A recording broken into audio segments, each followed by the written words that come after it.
Perkenalkan, saya Josia Yunisa, mahasiswa eh, Magister Kenotariatan Universitas Brawijaya Jakarta. Pada kesempatan kali ini, saya ingin membagikan informasi terkait produk perbankan, khususnya di bank umum yang ada di Indonesia. Secara garis besar, produk perbankan di Indonesia dibagi menjadi tiga. Yang pertama, simpanan.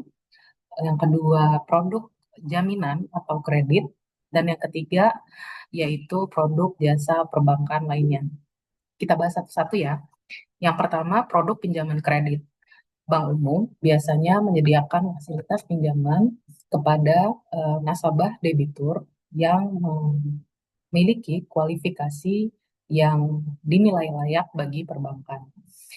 Ada tiga jenis produk kredit yang ada di perbankan, yaitu kredit konsumtif, kemudian kredit produktif, dan kredit multiguna. Apa sih kredit konsumtif itu? Kredit konsumtif biasanya adalah kredit yang digunakan oleh nasabah debitur sebagai keperluan pribadi seperti kredit tanpa agunan, kartu kredit, kredit kendaraan, atau kredit rumah. Biasanya kita kenal dengan KPR. Yang kedua mungkin terkait kredit produktif, jenisnya dibagi-bagi lagi menjadi ada kredit modal kerja, kredit investasi, seperti ekspansi bisnis dan lain-lain. Kemudian ada juga yang namanya kredit usaha rakyat, di mana KUR ini dijamin oleh pemerintah dalam hal kredit itu tidak bisa dilunasi oleh nasabah debitur. Tuh. Kemudian yang ketiga ada kredit multiguna. Kredit ini kredit yang dijamin dengan agunan bisa digunakan untuk berbagai keperluan seperti eh, renovasi rumah atau restrukturisasi kredit, refinancing dan lain-lain. Adapun dalam menilai suatu kredit di perbankan, tujuan memberikan kredit di perbankan itu tidak serta-merta dapat diberikan oleh seluruh nasabah debitur yang mengajukan kredit.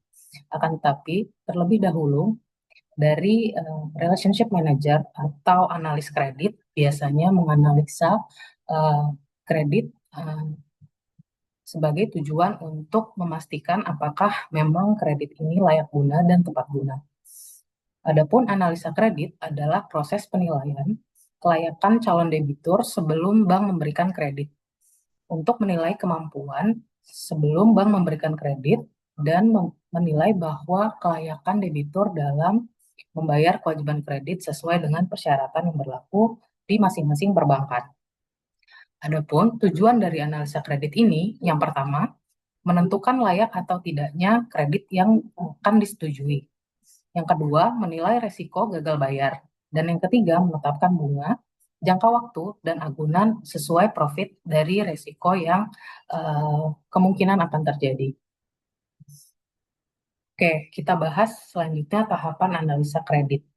Analisa kredit yang pertama adalah analisa subjektif, di mana analisa subjektif ini menilai karakter dan integritas dari debitur. Faktor yang dinilai berupa reputasi, pengalaman usaha, kemampuan manajerial, dan juga moral yang ada dalam nasabah debitur itu sendiri. Kemudian yang kedua, adanya analisa objektif. Analisa objektif ini dilakukan berdasarkan data dan fakta, biasanya menggunakan metode 5C. Apa itu 5C? 5C itu terdiri dari yang pertama, itu karakter, di mana karakter ini bisa dinilai dari berbagai media ataupun cara menganalisanya, khususnya untuk menemukan apakah debitur ini atau calon debitur memiliki integritas dalam pribadinya. Yang kedua yaitu capacity atau kemampuan, di mana kemampuan membayar dari arus kas atau penghasilan dari calon debitur itu sendiri. Biasanya analisa terhadap kemampuan ini tidak hanya kemampuan membayar, namun juga terdapat potensi atau layakan jaminan yang akan dijadikan agunan dalam pemberian fasilitas kredit. Yang ketiga yaitu capital atau modal sendiri, di mana modal dan kekayaan yang dimiliki oleh debitur. Nah, untuk sebagai informasi dari teman-teman, biasanya capital ini dinilai karena bank itu tidak akan memberikan fasilitas kredit 100% apabila itu untuk terutama untuk kredit modal kerja atau kredit produktif begitu. Biasanya ada modal sendiri yang perlu diperhatikan oleh calon debitur apakah mampu untuk memberikan jaminan kepada bank untuk memberikan pembiayaan sendiri begitu. Beda dengan kredit konsumtif biasanya akan dinilai sesuai dengan kriteria yang akan menjadi jaminan seperti agunan, rumah, dan lain-lain. Nah, kalau kartu kredit biasanya memang kredit yang tanpa agunan. Jadi, kapasitas kapital atau kapasiti kemampuan membayarnya adalah dinilai dari slip gaji atau penghasilan tetap yang dimiliki oleh calon debitur. Yang keempat yaitu kolateral atau agunan. Nah, agunan ini adalah jaminan yang diberikan oleh debitur atau pihak ketiga yang bersedia secara sukarela memberikan jaminan terhadap kredit yang diberikan bank kepada calon debitur. Yang kelima yaitu condition atau biasa disebut dengan kondisi ekonomi, yaitu faktor eksternal seperti kondisi industri atau ekonomi yang saat ini sedang berkembang di Indonesia. Nah, kemudian setelah melakukan analisa subjektif dan objektif, biasanya juga ada yang namanya analisa keuangan. Nah, di mana analisa keuangan ini berfungsi untuk mengevaluasi laporan keuangan dari debitur, neraca, laba rugi, dan cash flow dari perusahaan atau debitur pribadi gitu. Kemudian rasio penting yang dituju dari analisa keuangan ini adalah debt to income atau DTI, current ratio, dan return of asset. Kemudian ada analisa jaminan. Di dalam analisa jaminan ini biasanya menilai apakah likuiditas agunan itu sesuai dengan second way out yang diharapkan oleh debitur atau dari perbankan untuk melunasi kredit debitur itu sendiri. Nah, selanjutnya dari analisa kredit ini biasanya tidak selalu memperoleh pelunasan yang baik atau lancar dari debitur. Nah, ada juga kredit-kredit yang pada akhirnya harus diselesaikan dengan second way out atau penjualan jaminan. Nah, biasanya itu kita sebut dengan kredit bermasalah atau non-performing loan. Nah, apa sih kredit bermasalah ini? Nah, biasanya kredit bermasalah itu mulai dari tingkat kolektibilitas debitur. Kita ada mengenal kolektibilitas 1, 2, sampai dengan 5. Nah, yang termasuk dengan kredit bermasalah itu biasanya dari collectibility 3, di mana ada jangka waktu tertentu debitur itu tidak membayar kewajibannya sesuai dengan perjanjian kredit. Nah, masuk dalam kolektibilitas 3 sampai 5, hal tersebut dinamakan kategori kredit bermasalah. Nah, lebih rinci, kredit lancar itu tidak ada masalah pembayaran, karena debitur akan membayar selalu tepat waktu eh, yang kita sebut dengan kolektibilitas 1 atau lancar.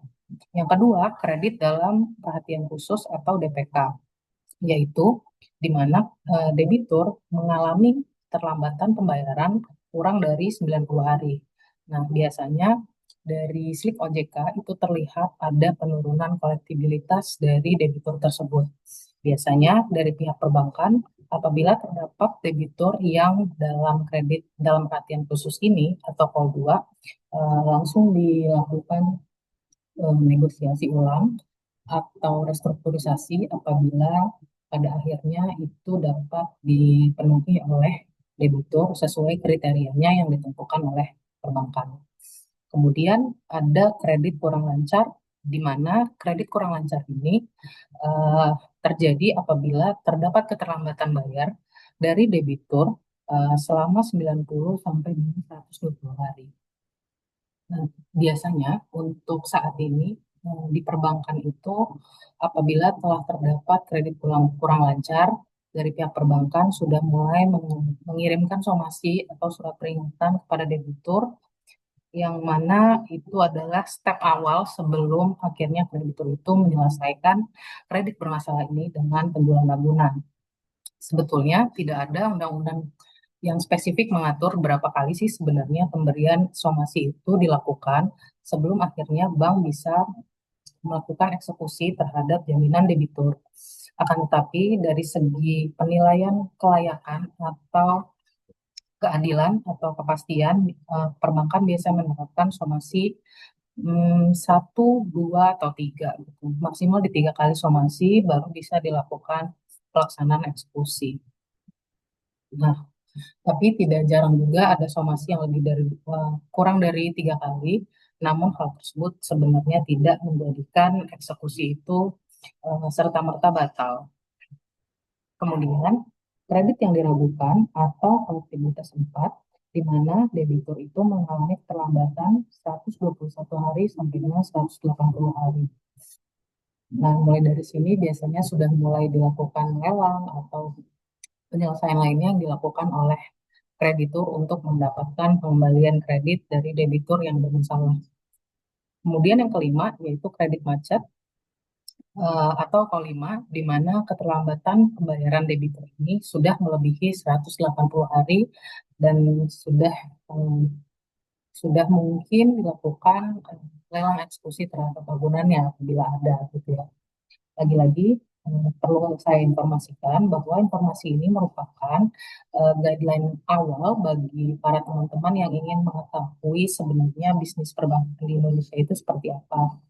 Untuk lebih detailnya dan dasar hukum setiap perbankan biasanya itu berbeda. Jadi harus diteliti lebih lanjut ya informasi ini. Oke, kemudian tahap penyelesaian kredit itu ada namanya remedial dan recovery. Remedial ini biasanya dilakukan oleh perbankan yang menilai bahwa sebenarnya produk atau usaha debitur masih layak untuk dipertahankan sehingga dapat dilakukan yang namanya restrukturisasi utang.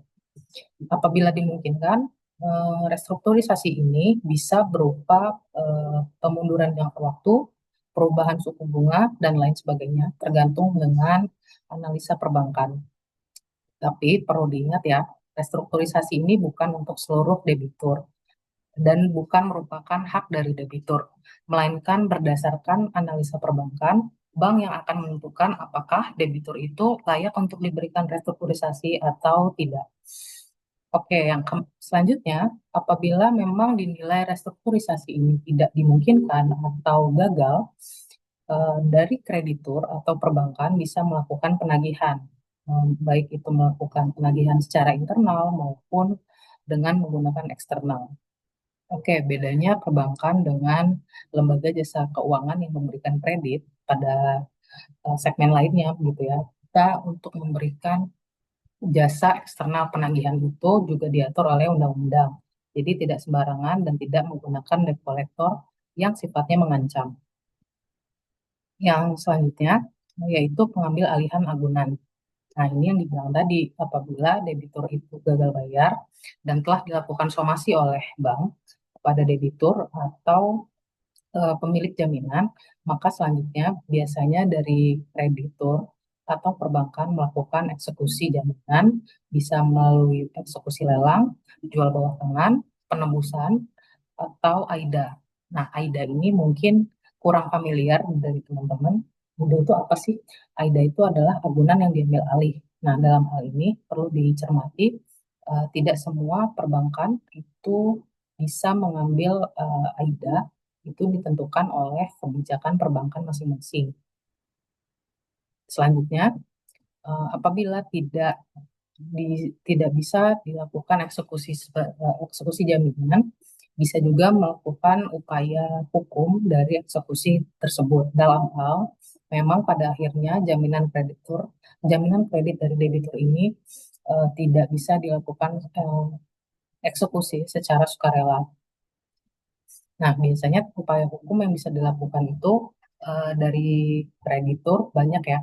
Ada melalui somasi, melalui external lawyer biasanya, atau menggunakan jasa penagihan dari jaksa pengacara negara, atau bisa juga dengan melakukan upaya hukum PKPU kepailitan, atau bisa juga dengan fiat eksekusi. Jadi memang ini spesifik gitu ya, upaya hukum apa sih yang layak dan cocok digunakan untuk jaminan debitur bermasalah. Dan yang terakhir ada namanya penghapusan atau write-off. Nah, penghapusan ini terjadi apabila kredit tidak ditagih dan semua upaya penyelesaian gagal. Bank melakukan penghapusan sesuai dengan ketentuan peraturan yang berlaku atau disebut juga dengan hapus buku. Nah, khusus untuk hapus buku dan hapus tagih, mohon dicermati untuk ketentuan lebih lanjut terkait hapus buku dan hapus tagih, khususnya di bank-bank BUMN. Biasanya eh, ketentuan untuk penghapus bukuan dan ketentuan hapus tagih untuk BUMN dan bank swasta lainnya itu ada sedikit perbedaan. Ya mungkin untuk di sesi selanjutnya, jika ada kesempatan, kita akan bahas lebih lanjut terkait apa yang disebut hapus buku dan hapus tagih. Oke, sedikit terkait BMPK. BMPK ini sebenarnya adalah adalah hal lain yang lebih condong kepada kreditur, gitu ya. Apa sih BMPK? BMPK merupakan batas maksimum pemberian kredit. Artinya, BMPK ini dapat diberikan oleh suatu bank kepada satu debitur atau kelompok tertentu. Tujuan utamanya adalah mencegah risiko konsentrasi kredit atau yang dapat membahayakan kesehatan bank itu sendiri. Jadi, sederhananya, perbankan itu memberikan kredit tidak boleh melampaui dari BMPK masing-masing perbankan.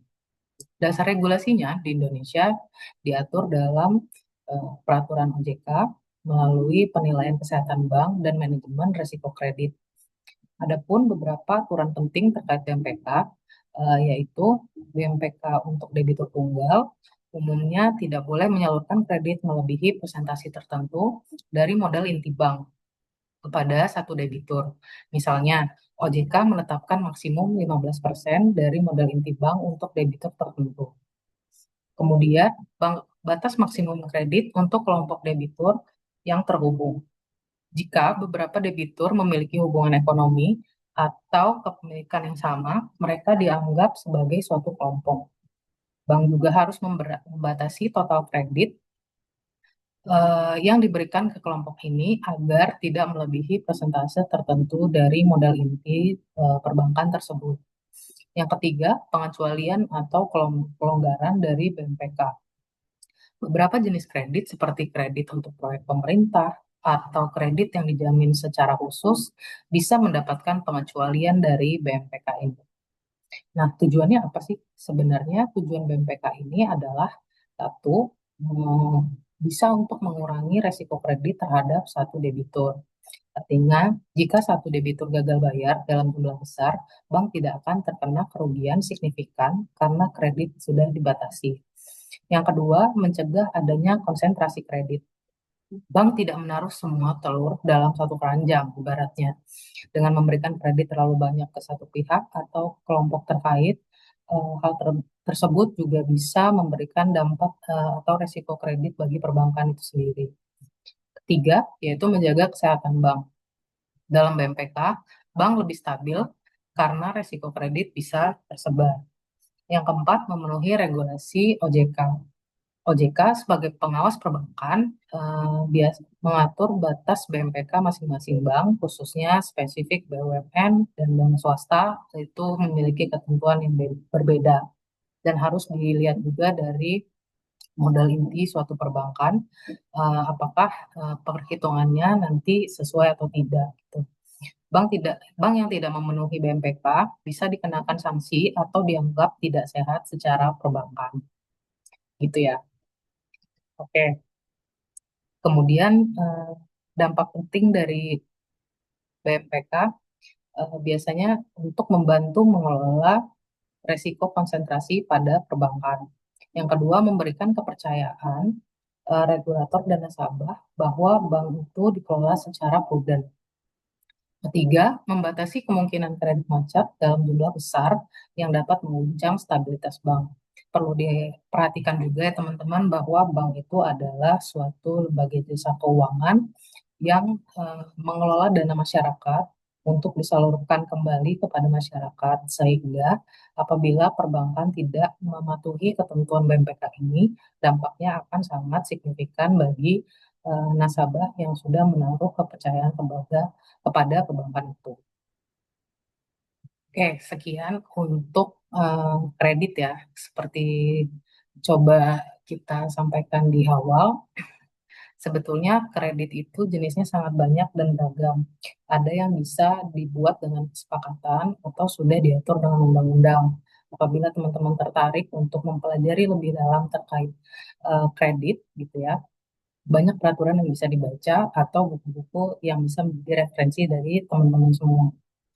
Oke, next kita bahas terkait tabungan atau saving yang merupakan salah satu pemasukan atau dana pihak ketiga yang menyokong dari kelancaran bisnis perbankan.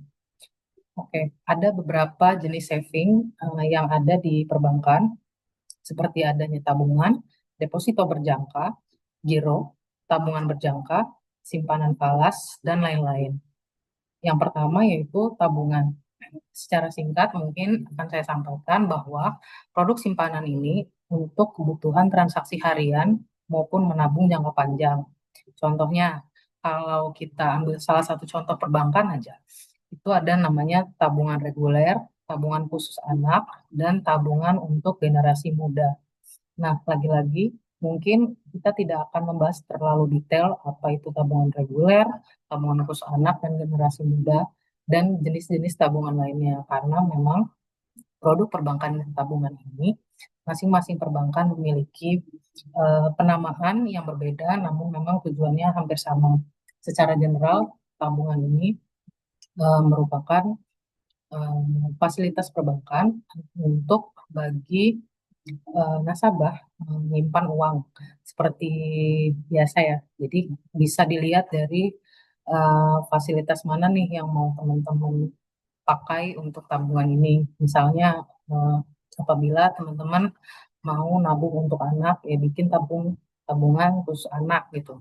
Atau apabila teman-teman yang masih dalam usia beranjak dewasa sebelum kerja atau masih mahasiswa, mungkin bisa dengan Tapus generasi muda gitu ya, atau tabungan generasi muda.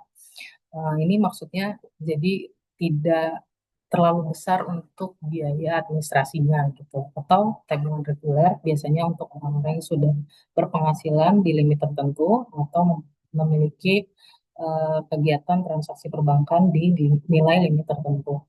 Jadi ada banyak juga tuh, ada yang biasanya kartunya lebih spesifik tuh, ada yang silver, gold, atau platinum. Dan itu nanti mungkin bisa dilihat di website masing-masing bank ya, kira-kira mana nih tabungan yang cocok buat kalian. Oke, yang kedua, deposito berjangka. Deposito berjangka ini merupakan simpanan dengan jangka waktu tertentu. Ada yang simpanan 1 bulan, 3 bulan, 6 bulan, dan 12 bulan. Nah, deposito berjangka ini di masing-masing perbankan juga beda-beda. Ada yang memberikan fasilitas dengan bunga 2,5% sampai dengan 10% tergantung perbankannya ya. Nah, biasanya gini, apa sih yang dimaksud dengan simpanan waktu tertentu? Jadi, untuk teman-teman yang memiliki deposito, itu bisa ditarik kembali setelah jangka waktu atau jatuh temponya berakhir. Bisa dipilih mulai dari 1 bulan, 3 bulan, 6 bulan, atau 12 bulan, tergantung kepentingan teman-teman semua. Biasanya makin lama jangka waktu dari deposito itu, bunganya juga makin besar. Tapi koreksi kalau salah ya. Nah, kemudian contohnya apa sih? Nah, contohnya itu deposito milik BCA atau BNI gitu ya. Nah, itu adalah dua perbedaan, ada deposito BUMN, ada deposito swasta gitu. Mana yang paling menguntungkan? Tinggal teman-teman cek di websitenya. Dan sebenarnya di generasi sekarang deposito itu tidak lagi spesifik datang ke bank untuk dimintakan bukti depositonya, tapi juga ada yang online melalui banking, itu sudah bisa dibuka deposito. tergantung pilihan teman-teman. Yang ketiga ada giro. Nah, giro ini biasanya digunakan untuk transaksi bisnis atau perusahaan. Biasanya giro ini dicairkan bisa kapan aja menggunakan cek, biliet, giro, atau transfer. Bunganya lebih rendah dibandingkan deposito, fokus pada likuiditas tinggi. Nah, giro ini biasanya nggak dipakai untuk perorangan, lebih khusus untuk perusahaan ya, teman-teman. Jadi kalau teman-teman sudah punya usaha dan punya transaksi usaha yang cukup dinamis setiap harinya, mungkin bisa dipertimbangkan untuk menggunakan giro ini. Yang keempat ada tabungan berjangka atau program khusus. Oke. Nah, produk ini dirancang untuk tujuan menabung tertentu seperti untuk tujuan pendidikan, pensiun, atau investasi. Dan masing-masing perbankan juga memiliki tabungan berjangka jenis yang berbeda-beda. Yang terakhir yaitu simpanan falas. Simpanan falas ini atau valuta asing biasanya dibuat oleh perbankan untuk simpanan nasabah yang hendak memilih mata uang asing. Bisa berbentuk tabungan, bisa berbentuk deposito, dan tabungan falas ini juga cocok untuk transaksi internasional atau proteksi terhadap fluktuasi rupiah. Oke, di luar itu kita juga mengenal produk kartu debit atau kredit eh, yang biasa kita gunakan dalam kehidupan sehari-hari gitu ya. Nah, kalau untuk kartu debit, ya itu tadi apabila Anda memiliki tabungan, biasanya kita juga menerbitkan kartu apabila memang dibutuhkan atau sesuai dengan permintaan dari nasabah. Nah, kalau kartu kredit ini memberikan fasilitas kredit berjangka untuk belanja atau keperluan eh, kehidupan sehari-hari lainnya. Terdapat berbagai jenis kartu kredit seperti kartu kredit yang reguler, gold, platinum, atau co-branding. Nah, biasanya kartu kredit ini ada dua pilihan pembayaran. Ada yang dengan angsuran, ada juga yang dengan pembayaran langsung. Jadi, saran saya apabila teman-teman semua mau memiliki kartu kredit, coba dipertimbangkan tujuan dari penggunaan kartu kredit ini, apakah untuk mengatur keuangan atau membantu teman-teman semua memilih kebutuhan sesuai dengan kemampuan teman-teman semua. Ingat jangan sampai gagal bayar ya. Nah, bedanya kartu kredit atau kredit tanpa agunan dengan kredit yang menggunakan agunan, biasanya kartu kredit ini dari teman-teman perbankan atau kreditur bisa mengupayakan eksekusi terhadap seluruh aset debitur untuk memenuhi kredit tanpa agunan ini, memenuhi pembayarannya, gitu ya. Jadi bisa jadi karena bunga yang tinggi, teman-teman kreditnya sebenarnya kecil, tapi sudah lama menunggak. Nah, itu bisa jadi sampai dengan harta terbesar teman-teman bisa dieksekusi seandainya teman-teman gagal bayar. Jadi lebih hati-hati dalam menggunakan fasilitas kredit ya, sesuai dengan kemampuan teman-teman semua. Oke, di luar tabungan atau eh, saving dan kredit, ada juga produk lainnya yang merupakan layanan dari perbankan. Bisa yang pertama mungkin saya coba jelaskan yaitu produk investasi dan wealth management. Bank umum biasanya menawarkan layanan investasi untuk nasabah retail maupun korporasi. Yang pertama ada reksadana. Reksadana ini biasanya digunakan di mana dana yang dihimpun untuk diinvestasikan di pasar uang seperti obligasi, saham, atau campuran. Reksadana ini cocok untuk diversifikasi dan pertumbuhan investasi teman-teman semua. Dan resikonya cenderung lebih kecil dibandingkan saham gitu ya. Yang kedua ada surat berharga atau obligasi, yaitu produk investasi berpendapatan tetap dengan resiko yang relatif lebih rendah. Biasanya diterbitkan oleh pemerintah atau korporasi. Nah, berharga atau obligasi ini biasanya security-nya lebih terjamin dibandingkan dengan saham juga atau reksadana karena ada garansi tertentu dari pemerintah. Namun coba untuk diteliti kembali dan dipelajari secara terperinci gitu ya, masing-masing jenis dari surat berharga atau obligasi ini. Jadi biasanya ada prospektus online yang diterbitkan oleh penerbit obligasi. Jadi teman-teman harus bisa membaca dengan teliti apakah produk investasi ini cocok untuk teman-teman atau enggak. Oke, yang ketiga yaitu produk wealth management. Produk ini merupakan layanan pengelolaan aset dan portofolio untuk nasabah prioritas atau premium. Nah, biasanya contohnya itu termasuk perencanaan keuangan, investasi, dan proteksi gitu, macam-macam ya. Jadi sesuai dengan disclaimer di awal bahwa semua produk perbankan itu makin hari makin bervariatif dan beragam. Jadi teman-teman semua harus sering-sering membaca sebelum menempatkan dananya di perbankan tertentu. Nah, kemudian ada layanan perbankan digital. Bank Umum juga menyediakan layanan elektronik untuk mempermudah transaksi nasabah. Ada internet banking, ada mobile banking, ada ATM atau CDM, e-wallet, tap cash, dan virtual account. Kita bahas dulu yang internet banking. Internet banking ini biasanya digunakan untuk pengusaha, baik perorangan maupun perusahaan eh, PT, CV, dan lain-lain gitu ya. Biasanya internet banking ini digunakan untuk transaksi yang nilainya cukup besar dan cukup dinamis setiap harinya. Biasanya 100 juta ke atas dan itu kliennya karena banyak atau produk produk penjualan yang banyak gitu. Biasanya internet banking ini diterbitkan.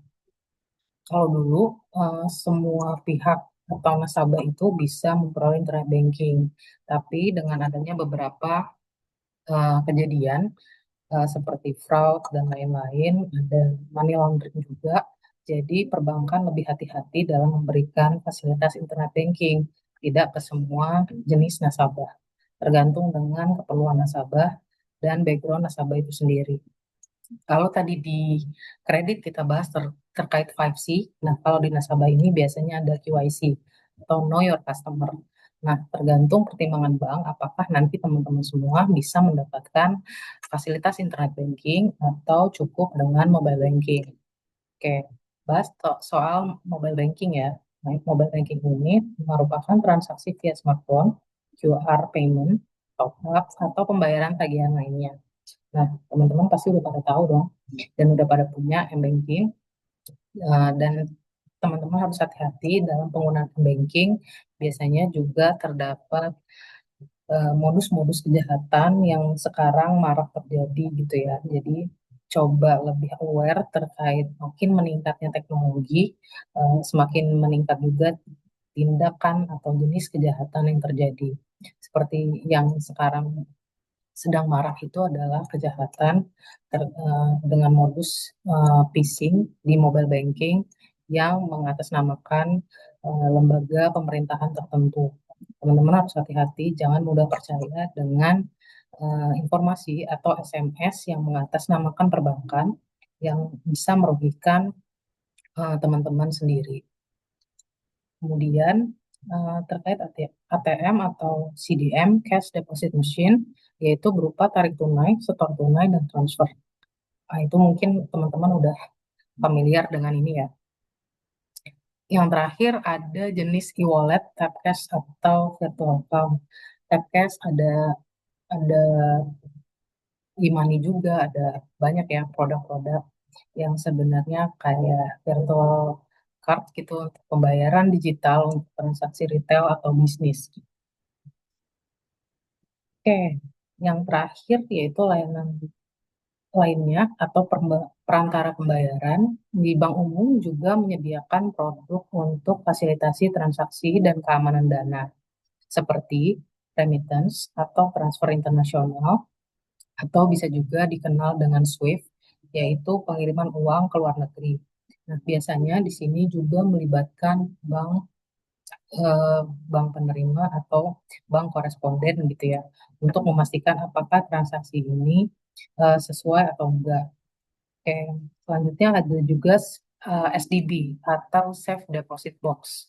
Keunikan dari Safe Deposit Box ini adalah para nasabah yang ingin membuka atau memiliki SDB untuk penyimpanan barang berharganya itu bisa langsung datang ke bank, dan biasanya SDB ini banyak jenisnya ya dan banyak ukurannya tergantung kebutuhan teman-teman. Tapi nggak perlu khawatir, pihak perbankan nggak akan tahu isi dari SDB kalian itu apa. Jadi memang benar-benar ini adalah fasilitas yang diutamakan untuk nasabah atau local customer yang ingin memiliki SPB itu untuk merahasiakan apa aja barang berharga yang ada dalam SPB itu sendiri. Jadi kalau memang ada apa-apa, konsekuensinya tanggung jawab nasabah ya, bukan perbankan. Kemudian ada juga payment gateway atau merchant services. Nah, payment gateway ini merupakan solusi pembayaran bisnis, biasanya untuk merchant-merchant yang kalau misalnya kalian punya usaha dan ada QR, nah biasanya itu punya layanan atau sistem sendiri, itu beda dengan m-banking atau saving lainnya. Yang terakhir ada escrow account. Escrow account ini merupakan rekening penampungan untuk transaksi tertentu.